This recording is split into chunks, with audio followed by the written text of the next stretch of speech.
Alright, so I wrote a pretty big problem there. It might be a little tough to read because I'm rating it with the Expo marker. So I'll just give it a quick read for you here. Jill makes orange paint by mixing 3 pints of red paint and 6 pints of yellow paint. If Jill wants to make 81 pints of orange paint, how much red and yellow paint is needed? The first thing that we always want to do when we have a story problem like this is we want to annotate it. We want to pick it apart, give meaning to each part of the text. So let's do that together. The first thing that I like to get after, because that's the way my brain works, I like to find what am I supposed to be doing? What is my question? And the answer to that part here is I'm going to underline it. I want to know what it takes to make 81 pints of orange, and I want to know specifically how much red and yellow. What numbers am I working with? I'm going to circle those numbers. Numbers that I want to work with, the numbers that matter here. I need to work with this 81 somehow. Somehow 81 needs to be incorporated. Otherwise, there's no point of writing it, right? This 6 needs to be here. The 6 matters. That's 6, and that 3 there matters, right? What they're connected to also matters. So I'm going to go ahead and I'm going to box those things. So it's 3 pints of red, 6 pints of yellow. Alrighty. Now we're ready to solve this. So the first thing we want to do is we want to figure out what exactly is happening. So there's 2 things that we need to understand. The first is that this is a ratio situation. What that means is that this recipe, just like when we say when we're cooking rice, it's I'm gonna get grilled in the comments if I don't get this right. I think it's I think it's 2 parts water, 1 part rice for rice, right? So that's the ratio. It's 2 to 1. 2 parts water, 1 part rice. And this thing here, we're making green paint. I'm gonna go ahead and grab my marker again. I want to make green paint. And green paint is comprised of certain parts that are red. Ooh, 1 second. I'm thinking of a problem that I solved earlier. Orange paint. And orange paint is comprised of red plus yellow. Right? And this is something that we know from elementary school, right? We know that red and yellow makes orange. But there's deeper meaning to this in the math problem. Red and yellow, Well, there's 3 pints of red, right? So wherever red is, I'm going to put 3 there. Yellow, 6 equals 9. 9 pints. And you want to make sure that you're recognizing this. So this is pint math, right? Pint. Awesome. But I also said this is a ratio, right?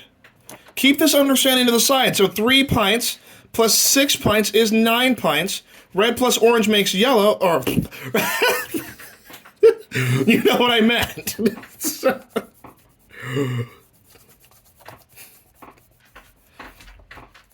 Well, I said that for the orange, I get 9 pints, right? And that was from that pint addition. I said red and yellow. I added the red and the yellow. You mix it together, right? That's how you make the paint.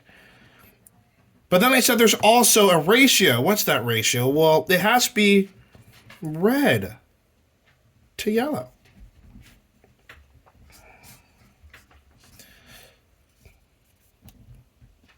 So red to yellow, this portion of red to yellow where I have 3 to 6 makes 9 pints of orange paint. Take a few moments to try to really picture that idea, right? Because a lot of friends, will look at this and go, whoa, where'd you get the 9? Well, the way I like to think about it, right, is let's say that and I could draw a quick picture of this.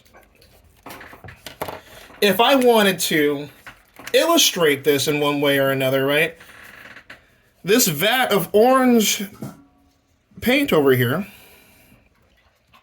is comprised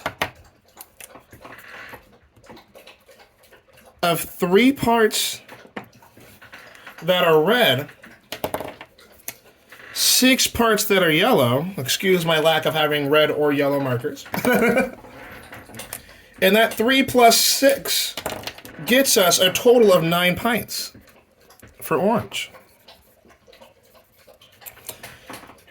Notice how that did not change how this breaks up, right? It doesn't change that. So there's still a ratio of 3 to 6 inside of this pint here, or inside of the orange thing here, right? But together, there are still a total of 9 pints. So don't get those two confused. Understanding the unit rate or the ratio here and the pint addition are a little bit different steps. 3 to 6 equals 9 pints. The next part we want to realize is, okay, so look at how I've organized this. I have red to yellow equals some type of orange. 3 red, 6 yellow. So that means that the 81 here belongs here. 81 pints. How do I know that? It says it up here, 81 pints of orange. Okay. Now look how I set it up. Well, look at that. I'm still in my proportion notation. Meaning that these two numbers need to relate to each other by multiplication. Well, how am I going to figure out what factor of 9, or what factor times 9 is going to get me to 81? Well, in my head, I know it's just times 9. The way that you would usually want to do this is you want to figure out how many times can 9 fit into 81, or you would take 9 divided by 81. Or I apologize, 81 divided by 9. Looks something like this, 81 divide 9. Then you would flip it, boop, boop. 9 divide 81. 9 doesn't fit into 8, but it fits into 81 9 times.